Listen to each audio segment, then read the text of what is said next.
Beralih ke informasi pilkada, PDI Perjuangan terancam tidak bisa mengusung calon di Pilgub Jakarta usai munculnya kesepakatan pajak balik DPR terkait putusan Mahkamah Konstitusi.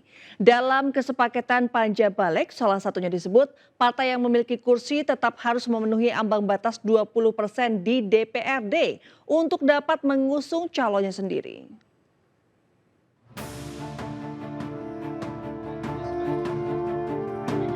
Panja Badan Legislatif DPR RI dalam rapat yang digelar pada Rabu pagi menyepakati revisi Undang-Undang Pilkada terkait persyaratan calon untuk maju di Pilkada.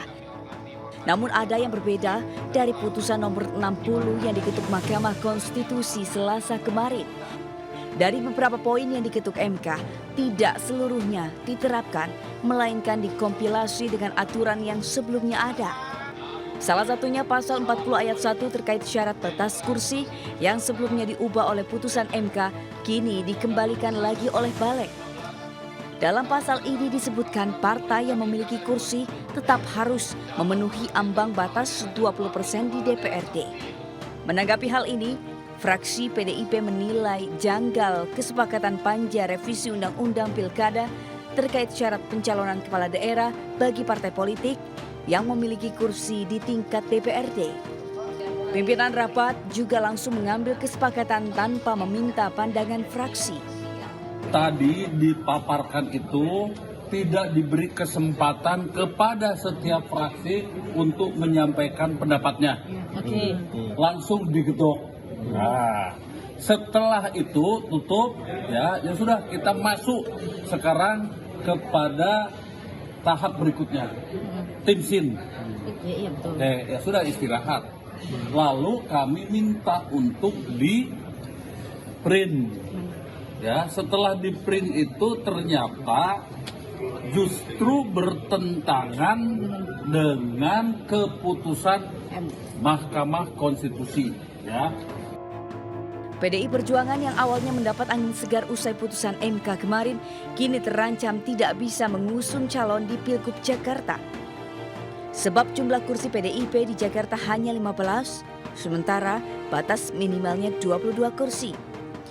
Di sisi lain, tidak ada partai lagi yang bisa diajak berkoalisi, lantaran sudah bergabung dengan Koalisi Indonesia Maju untuk mendukung mantan Gubernur Jawa Barat Ridwan Kamil. Dengan demikian, Anies Baswedan yang digadang-gadang akan diusung PDIP juga terancam tidak memiliki peluang. Dari Jakarta, Anissa Septiarani, Ilham iNews melaporkan.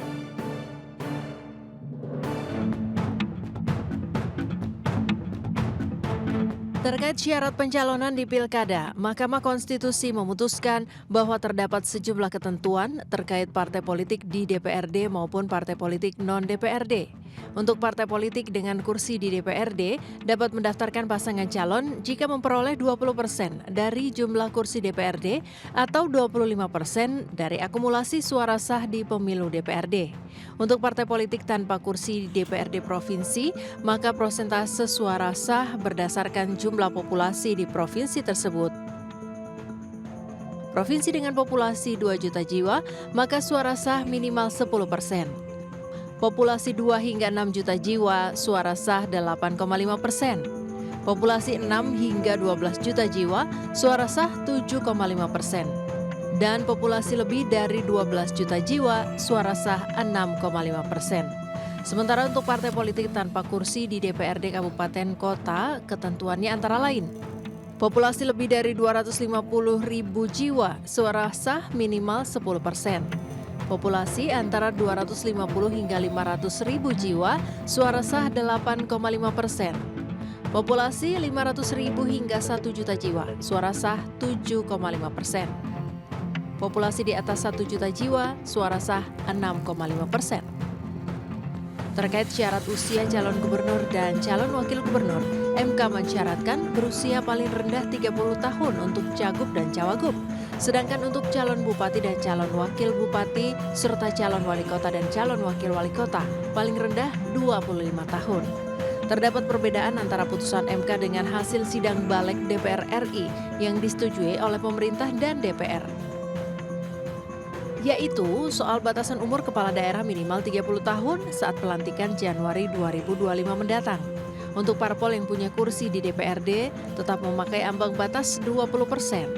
Sementara untuk parpol atau gabungan parpol non-parlemen yang tidak memiliki kursi DPRD bisa mengusung calon kepala daerah dengan ambang batas 7,5%.